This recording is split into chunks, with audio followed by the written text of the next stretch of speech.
அனைவருக்கும் வணக்கம். போன வீடியோவில் பார்ட் 1 வீடியோவில் பேக் சைடும் கையும் எப்படி கட் பண்ணுறதுன்னு வீடியோ போட்டிருந்தேன். இப்போ அது பாருங்கள், அதை மெயின் கிளாத்தில் வச்சு பேக் சைடும் கையும் தைச்சாச்சு. இப்போ ஃப்ரண்ட் சைடு தான் எப்படி வெட்டுறதுன்னு இந்த வீடியோவில் பார்க்க போகிறோம். இப்போ பாருங்கள், கைக்கும் மெயின் கிளாத்து நல்ல லைனிங்கு ரெண்டுமே அட்டாச் பண்ணி ரெடியாக தைச்சி வச்சாச்சு. இப்போ ஃப்ரண்ட் சைடு வெட்டினோம்னா இதையும் தைச்சி அதில் ஜாயின் பண்ணோம்னா ப்ளவுஸ் வேலை ஒன்றும் ஃபினிஷ் ஆயிரு. இப்போ நான் பேக் சைடு நான் லைனிங்கில் வச்சு தைச்சிட்டதுனால, மெயின் கிளாத்தில் வச்சு தைச்சிட்டதுனால இன்னொரு ஜாக்கெட்டு அவங்களே 3 புடவை கொடுத்துருந்தாங்களா. இப்போ 2 ஜாக்கெட்டுக்கு கட்டிங் போட்டிருந்தேன். இப்போ இன்னொரு ப்ளவுஸோட பேக் சைடு கிளாத்தை ஃப்ரண்ட்டுக்கு வச்சு இப்போ கிராஸ் பீஸ்க்கு இப்போ நான் அளவு போட்டு உங்களுக்கு காமிக்க போகிறேன்.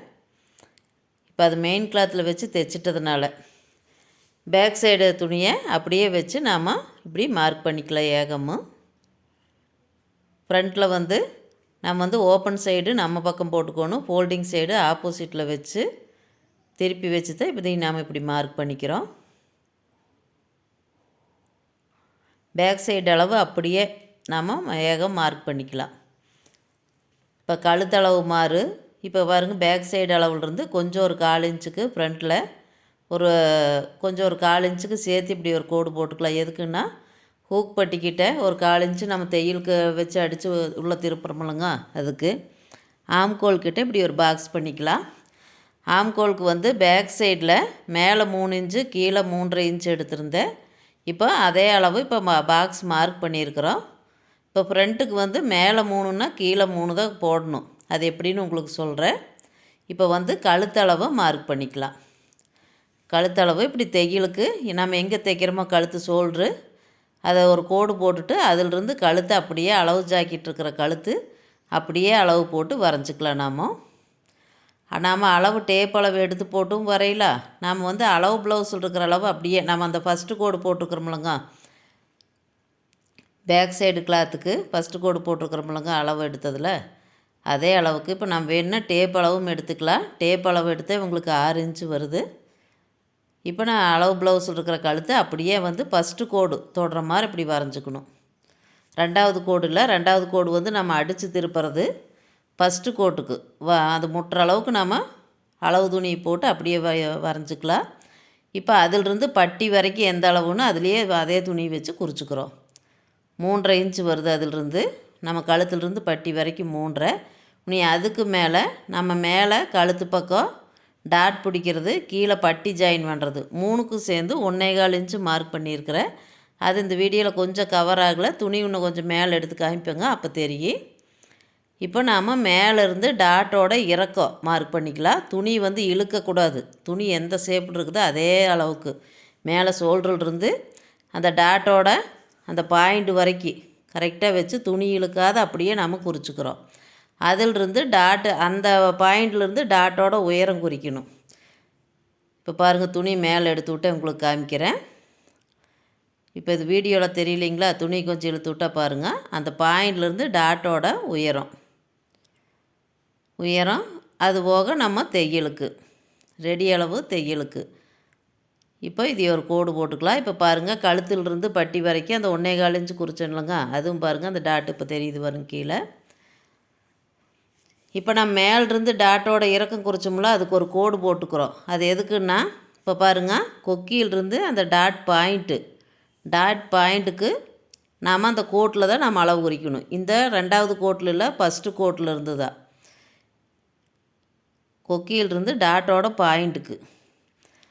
ஏன்னா அது நம்ம அந்த 2வது கோடு நம்ம துணியை அடித்து திருப்புறோம். அதனால் நம்ம அங்கே நம்ம எதுவும் பண்ண தேவையில்லை. நம்ம முதல் கோட்டில் இருந்து தான் நம்ம இது பண்ணணும். அளவு எடுத்தோம்னா கரெக்டாக 4 இன்ச்சு வருதுங்களா, அதே 4 இன்ச்சு கீழேயுமே அந்த கோட்டில் ஒரு மார்க் பண்ணிக்கலாம். டாட்டோட இறக்கம் குறிச்சோம்லங்க. இப்போ இதிலிருந்து நாம் இந்த அளவு பாருங்கள், ஃபஸ்ட்டு கோட்டிலிருந்து நம்ம பாருங்க அந்த டாட்டு வரைக்கும் எவ்வளோ அளவு வருதுன்னு பார்த்து அந்த அளவு மார்க் பண்ணிக்கலாம். 3 இன்ச்சு வருதுங்களா, அதே 3 இன்ச்சு அளவு இப்படி குறிச்சிக்கலாம். இப்போ குறித்தோம்னா டாட்டுக்கு அவங்க எந்தளவு துணி மடக்கி இருக்கிறாங்கன்னு பாருங்கள், 1 இன்ச்சு மடக்கி இருக்கிறாங்க. இப்போ இந்தெல்லாம் 1 இன்ச்சு, இந்தெல்லாம் 1 இன்ச்சு. இப்போ நம்மளுக்கு கீழே நம்மளுக்கு அந்த மெயின் டாட்டு கிடச்சிருச்சு. இப்போ உடம்பு சுற்றளவு எடுத்துருக்கிறோம்லங்க, அதுக்கு ஒரு கோடு போட்டுக்கலாம். பேக் சைடு கிளாத் வரையில் அந்த உடம்பு சுற்றளவுக்கு அங்கே மார்க் பண்ணியிருக்கிறேன். அதுக்கு ஒரு கோடு போட்டாச்சு. இப்போ அதிலிருந்து ஆம்கோல்லேருந்து பட்டி வரைக்கும் அளவு எவ்வளோன்னு நம்ம அளவு எடுத்துக்கணும். ப்ளவுஸில் ஆம்கோல்லேருந்து கரெக்டாக பட்டி ஜாயின் பண்ணியிருக்கிறோம்லங்க, அது வரைக்கும் 5 இன்ச்சு வருது பாருங்க பட்டி ஜாயின் பண்ணுற இடம். இப்போ 5 இன்ச்சுக்கு இப்படி ஒரு குறிச்சிட்டு அதிலிருந்து 1 இன்ச்சு சேர்த்து குறிக்கலாம். ஏன்னா பட்டி ஜாயிண்ட்டுக்கு மேலே அங்கே கை ஜாயிண்ட்டுக்கு 2க்கும் சேர்ந்து 1 இன்ச்சு சேர்த்து குறிச்சிருக்கிறோம். இப்போ இந்த 3 டாட்டையும் இணைச்சிக்கணும் நாம். இப்போ கழுத்துலேருந்து பட்டி வரைக்கும் டாட் இருக்குது இல்லைங்க, அந்த டாட்டு ஆம்கோல்லேருந்து பட்டி வரைக்கும் டாட்டு, அது போக கீழே மெயின் டாட்டு எல்லாமே இணைச்சிக்கலாம். இப்போ ஷோல்டருக்கு பாருங்கள், மேலே 3 இன்ச்சு எடுத்தோமுங்களா, அதே 3 இன்ச்சு கீழே. பேக் சைடுக்கு 3.5 இன்ச்சு குறித்து அந்த பாக்ஸ் தான் போட்டிருக்குறோம். இப்போ நாம் மேலே 3ன்னா கீழே அதே 3 தாங்க. இதுக்கு முன்னாடி வீடியோ பார்த்துருந்திங்கன்னா மட்டும்தான் இந்த வீடியோ உங்களுக்கு புரியும். இப்போ 3 இன்ச்சுங்க. ஃப்ரண்ட் சைடு எப்போவுமே மேலே ஷோல்டர் என்ன அளவோ அதே அளவு தான் கீழேயும் இருக்கணும். இப்போ இந்த இடத்துல நம்ம 1 இன்ச்சு மார்க் பண்ணி நாம் அப்படியே அந்த 1 இன்ச்சு இப்படி வளைவு போட்டோம் அப்படின்னா நம்ம கவர் தட்டுக்கு கீழே நம்மளுக்கு 1/2 இன்ச்சு இறக்கி வர்ற மாதிரியும் வந்துடுது வருங்க. இது நீங்கள் முதல் வீடியோ பார்த்தீங்கன்னா உங்களுக்கு நல்லா புரியும். இப்போ பாருங்கள், கழுத்து சேஃப் எடுக்கிற பாருங்கள். அந்த 2வது கோட்டிலேருந்து முதல் கோட்டுக்கு பாருங்கள், அந்த இடையில பாதி அளவு டாட் பிடிக்கிறோம்லங்க கழுத்துலேருந்து, அந்த டாட்லேருந்து கிராஸாக இந்த கோட்டிலேருந்து அங்கே கொண்டு போயிடணும். இது எதுக்கு அப்படின்னா ஷோல்ட்ரு நம்மளுக்கு இறங்கி வராது. ப்ளவுஸ் தைச்சு நம்ம போடும்போது ஷோல்டர் இறங்கி வராது இருக்கிறக்கோசரம் கழுத்துக்கிட்ட ஒரு 1/4 இன்ச்சு கிராஸாக கொண்டு போய் தான் நம்ம இப்படி வெட்டிக்கணும். கீழே வர வர நம்மளுக்கு ஒன்றும் பிரச்சனை இல்லை. இது சென்ட்ரு டாட்டுங்க. கழுத்துலேருந்து டாட் பிடிக்கிறோம்லங்க, அந்த டாட்டுக்கு இப்படி ஒரு கோடு. அந்த டாட்டு மெயினாக எல்லாத்துக்கும் 2.25 இன்ச்சு வைக்கலாம். ரொம்ப சின்ன ஜாயிட்டாக இருந்தால் 2.5 இன்ச்சு வைக்கலாம். இப்போ ஆம்கோல்கிட்ட அந்த கார்னர்லேயே டாட்டு 3வது டாட்டு அந்த கார்னரில் தான் வரணும். வெளியே எங்கேயும் தள்ளி வரக்கூடாது. இப்போ 3வது டாட்டு ஆம்கோல் கார்னரில் கரெக்டாக போட்டோம்னா அதிலிருந்து தான் இந்த டாட்டுகளுக்கு நேராக இப்படி ஒரு கோடு போட்டுக்கணும். இப்போ டாட் அளவு இப்படி தாங்க மார்க் பண்ணி குறித்து நம்ம ப்ளவுஸ் தைச்சி போட்டோம்னா ஃபிட்டிங்கு அருமையாக வரும் நம்மளுக்கு. இப்போ மேலே 3 இன்ச்சுன்னா கீழே 3 இன்ச்சு ஃப்ரண்ட் சைடுக்கு. இப்போ பாருங்கள், அதே 3 இன்ச்சு தான். நல்லா இது பண்ணிக்கங்க. போன வீடியோ பார்த்தீங்கன்னா இந்த வீடியோ இப்போ நம்ம சொல்கிறது உங்களுக்கு நல்லா புரியும். ஏன்னா அது பேக் சைடில் 3.5 இன்ச்சு எடுத்துருக்குறேன் பாருங்கள். மேலே 3ன்னா கீழே 3.5, அது முதல் போட்ட பாக்ஸு. ஃப்ரண்ட் சைடுக்கு மேலே 3ன்னா கீழே 3 தான். இப்போ நாம் கட் பண்ணிக்கலாம்.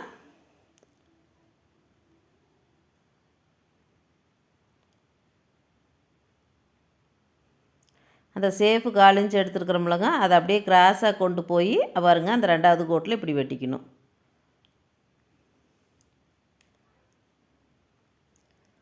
இப்போ இதில் உங்களுக்கு இந்த கட்டிங் போட்டு இதில் ஒரு ட்ரிக்ஸு சொல்கிறேன் பாருங்கள். இந்த மாதிரி நீங்கள் ப்ளவுஸ் வெட்டினீங்கன்னா உங்களுக்கு நல்லா ஈஸியாகவும் இருக்குது.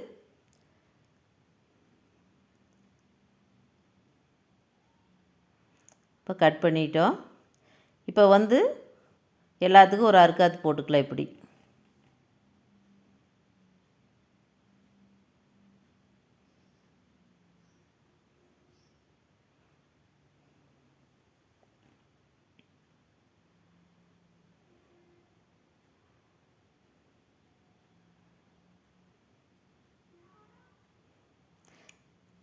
இப்போ எல்லாருமே ப்ளவுஸ் வெட்டும்போது அந்த கழுத்துக்கிட்ட கொஞ்சம் குடஞ்சி வெட்டுற மாதிரி வெட்டுவாங்க. மேலே ஷோல்டர்லேருந்து கழுத்து வருது இல்லைங்க, அந்த இடம் கொஞ்சம் குடஞ்சி வெட்டுவாங்க. ஏன்னா கழுத்து கொஞ்சம் அகலமாக வரணும்னு.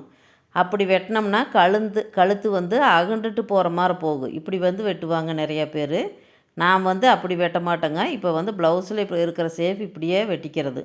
நார்மலாக வெட்டிட்டு அதுக்கு பதிலாக இங்கே பாருங்க, இங்கே நம்ம டாட் பிடிச்சிருக்கிறோம்லங்க, இந்த இடம் இப்படி டாட் பிடிச்சோம் கடைசியில். இந்த இடத்துல கொஞ்சம் சேஃப் இப்படி வெட்டி எடுத்துட்டோம் அப்படின்னா நாம் அங்கே கழுத்துக்கிட்ட வெட்ட தேவையில்லை. பட்டி ஜாயின் பண்ணையில் இந்த இடம் நம்மளுக்கு கொஞ்சம் இழுத்து வரும். இப்போ இந்த இடத்துல நாம் இப்படி வெட்டிக்கிறோம். கொஞ்சம் சேஃப் இப்படி கரெக்டாக வெட்டி கரெக்டாக நம்ம கடைசியில் அதே அளவுக்கு கொண்டு போயிடணும். அங்கே வந்து ஒரு 1/4 இன்ச் அளவுக்கு இந்த சேஃப் இப்படி வெட்டிட்டோம் அப்படின்னா, இங்கே நான் பட்டி ஜாயின் பண்ணியில் துணியை வந்து இழுத்து டைட்டாக கொடுக்கும்.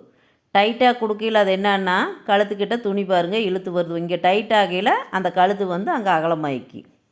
நாம் வந்து கழுத்தில் வெட்டாத நாம் இங்கே வெட்டிட்டோம்னா இந்த இடம் நம்மளுக்கு டைட்டாக வர்றதுனால அங்கே வந்து இழுத்து கொடுத்துக்கு. நம்ம கழுத்தும் எப்பவும் போல் அகலமாகாது, ஒரே மாதிரி இருக்குது. இப்போ இனி வந்து நாம் வந்து மெயின் கிளாத்தில் போட்டு லைனிங்கை வெட்டிக்கலாம்.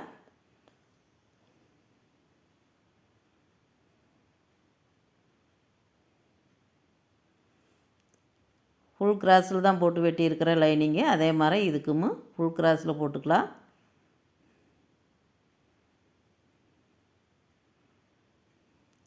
எல்லாம் ஒரே மாதிரி கரெக்டாக வச்சு நம்ம வெட்டிட்டோம்னா நாம் வந்து எப்போவுமே லைனிங்கை விட மெயின் கிளாத்து ஒரு 1/2 இன்ச்சு எக்ஸ்ட்ரா இருக்கிற மாதிரி தான் வெட்டிக்கணும். தைச்சங்கடைசியில் கூட நம்ம அந்த பிசுறுகளை வெட்டிக்கலாம். ரொம்ப அழுத்தமாக வர இந்த துணியெல்லாம் வந்து ரொம்ப ரொம்ப வலுவலுன்னு இருக்கிற துணி. இப்போ நம்ம இதே கரெக்டான அளவில் வெட்டிட்டோம்னா துணி கொஞ்சம் உள்ளே போன மாதிரி போயிடும், லைனிங் வெளியே நீட்டிகிட்டு இருக்கிற மாதிரி இருக்குது. இப்போ நம்ம மெயின் கிளாத்தை வந்து சேர்த்து வெட்டிட்டோம் அப்படின்னா தைச்சங்கடைசியில் அந்த எக்ஸ்ட்ரா இருக்கிற மெயின் கிளாத்தை வெட்டிக்கலாம். இப்படி வெட்டிட்டோம்னா பிரச்சனையும் இல்லை. ரொம்ப அழுத்தமாக லைனிங் அளவுக்கே வெட்டினோம்னா எப்படி இருந்தாலும் கொஞ்சம் இந்த மெயின் கிளாத்து உள்ளே போகிற மாதிரி போயிடும். இப்படி ஒரு 1/2 இன்ச்சு விட்டு ஏகமே இப்படி வெட்டிட்டோம் அப்படின்னா நம்மளுக்கு எந்த பிரச்சனையும் இல்லை.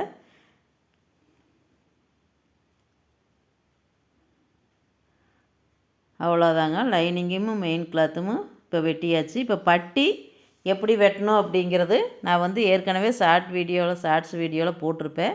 இந்த பாருங்கள், இப்படி டாட் இப்படி பிடிச்ச கடைசியில் அந்த அளவுக்கு நம்ம பட்டி வெட்டுவோம். இப்போ பேக் சைடு இப்போ தைச்சி வச்சுருக்குதா, இப்போ ஃப்ரண்ட்டு நம்ம 3 டாட்டெல்லாம் பிடிச்ச கடைசியில் 3 டாட்டு பிடிச்சி ஷோல்டரெல்லாம் ஜாயின் பண்ண கடைசியில் தான் நான் எப்போவுமே பட்டி எவ்வளோ தேவைப்படுன்னு வெட்டுவேன். பேக் சைடு அளவுக்கு பாருங்கள். இப்போ இந்த இடம் வந்து நம்ம 3 டாட்டும் பிடிச்சோம்னா கொஞ்சம் சென்டரில் இப்படி புட்டுன்னு இப்படி நல்லா தூக்கி வந்துக்குங்களா கப் ஷேப்பு. அப்போ அதுக்கு தகுந்த மாதிரி மிச்சம் இருக்கிற பேலன்ஸ் இடத்துக்கு நம்ம பட்டி அளவு வெட்டணும் அப்படின்னா எப்போவுமே கரெக்டாக இருக்குது, எந்த வித எச்சு கம்மியும் வராது.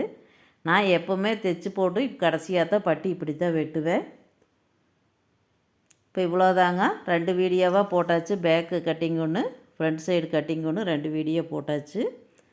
ப்ளவுஸ் கட்டிங் இவ்வளோதாங்க. நீங்களும் இது மாதிரி ட்ரை பண்ணி பாருங்கள், சூப்பராக வரும். உங்களுக்கு இந்த வீடியோ பிடிச்சிருந்தா மறக்காத சப்ஸ்கிரைப் பண்ணுங்கள், கமெண்ட் பண்ணுங்கள். நன்றி, வணக்கம்.